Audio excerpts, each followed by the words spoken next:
Okay, so today I'm going to show you guys how to create a character for Legend. Here in the rulebook you can see the basic world lore as well as some lore about the Cataclysm. That's basically all of our predetermined lore. So other than what's there, everything that's happened has occurred within the events of the game. So there is actually a section on creating a character. It's very detailed, but this is just to help. So there are only three alignments in Legend: good, neutral, evil. That's it. There's no lawful or chaotic. If you want to add that element, you're free to, but that is not part of our rule set.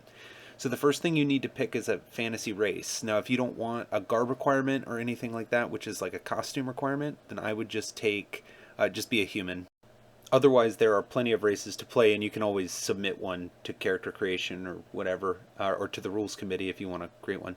The next thing, and the kind of the main focus that everybody has, is the class, and we have quite a few classes. Here's our alchemist.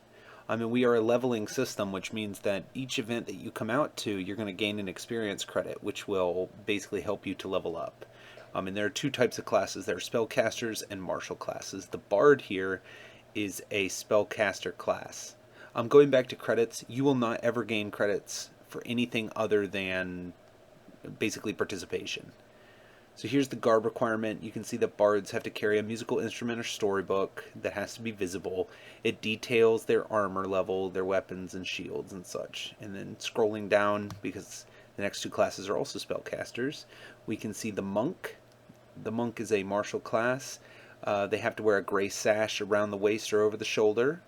And they should wear a symbol of their monastic order, and you can see their abilities are sort of defined. So you're going to need to pick a class. Each character can only ever have one class. So, choose wisely. But you get 5 events to kind of lock it in when you first start. So you can dabble in the others. So pick the 5 or the 4 that you like the most, because your first event you have to play a fighter. And then kind of going down, just touching on the prestige classes a little bit. Here's the Arcanist, a master of the mystic arts, essentially. As you level up in the game and get to 10th level, you can kind of go before the Master's Council and try to become a master of your class, and then you can choose a prestige class. And each prestige class has 3 classes that leads into it. You can see the Arcanist had the Bard, the Wizard, and the Warlock.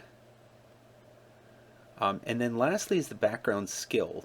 This kind of goes with your story, but it's very important and it's often overlooked. The background skills give you a free ability. You can choose any one of them.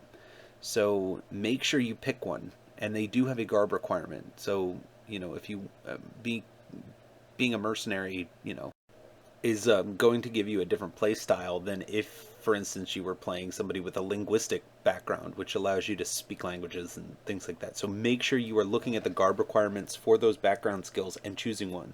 So finally, you need to have a race, class, and background skill.